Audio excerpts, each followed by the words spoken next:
In the early 1980s, Dungeons & Dragons was a cultural juggernaut.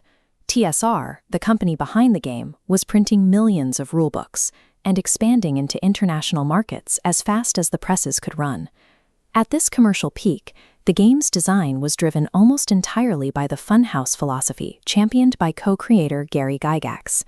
Players wandered through static, disconnected dungeon rooms, solving arbitrary mechanical traps to accumulate gold and avoid instant death. Inside TSR, a designer named Tracy Hickman was arguing for a different approach.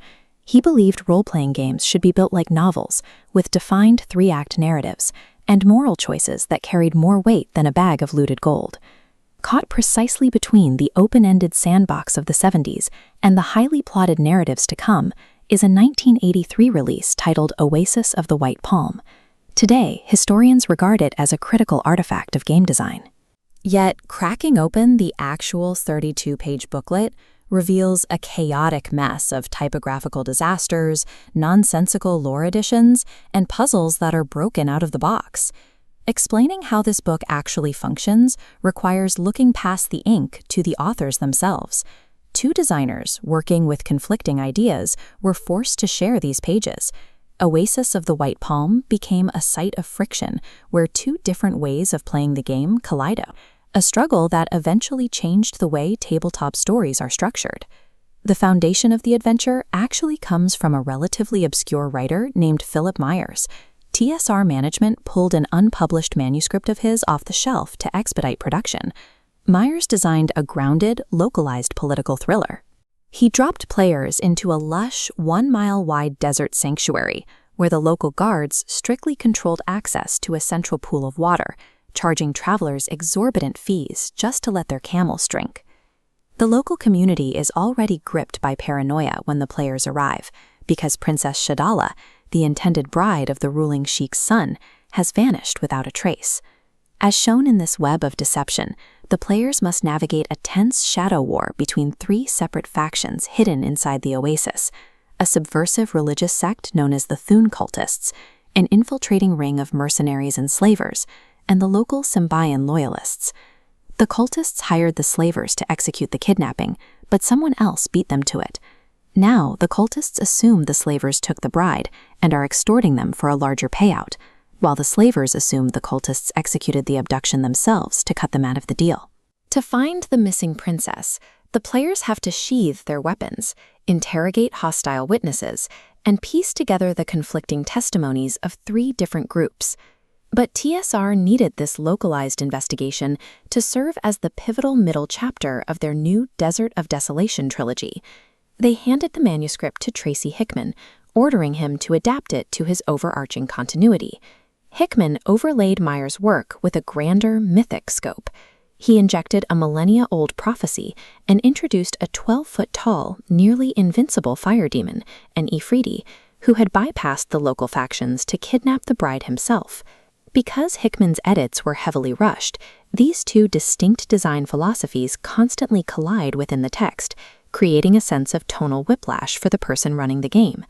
You can see the seams of this hasty editing in the ecological details. The slaver ring hiding out in the sun-drenched desert oasis is inexplicably composed of drow, a species of dark elves who normally suffer severe physical penalties the very moment they are exposed to bright light. The layout fares even worse. Because the publisher used a template inherited from earlier, monster-centric dungeons, every peaceful merchant, quest-giver, and diplomat in the Oasis is categorized under the heading Monster. The friction peaks with a physical handout Hickman designed to trigger the next stage of the story. Players were given this geometric amulet and told to physically overlay it with an illustration of a magical mark found on the kidnapped bride's palm. However, the graphic design is so transparent that players can simply stare at the negative space on the amulet handout, read the hidden command words directly, and bypass the rescue mission entirely before it even begins. The final result is a published book that feels fractured, literally two different games clumsily stapled together by corporate mandate. Yet, despite the terrible layout, useless rewards, and broken handouts, the module earned a lasting reputation because it played exceptionally well at the table. While Meyers innovated the social encounters, Hickman pushed dungeon design beyond the flat mazes of the previous decade. He traded standard corridors for three-dimensional spatial puzzles that forced players to think about height and depth. Deep inside the Afridi's crypt, players encounter the pits of Everfall. Here, gravity itself is weaponized. Victims plummet down a 30-foot shaft and are subjected to a continuous, infinitely repeating spatial loop, forcing the party to navigate a vertical hazard where falling means looping back to the top. The industry quickly recognized the value of these experiments. In 1987, TSR collected the trilogy into a massive compilation, reorganizing the text and patching the contradictions that had plagued the original release. As part of this massive, sweeping revision, the publisher retrofitted the entire desert setting into Ed Greenwood's world of Faerun. This supermodule holds the distinction of being the first product to carry the official Forgotten Realms logo. Oasis of the White Palm stands as a messy, unpolished bridge between two eras of gaming epic, creating a prototype for the story-driven campaigns that would soon define the hobby.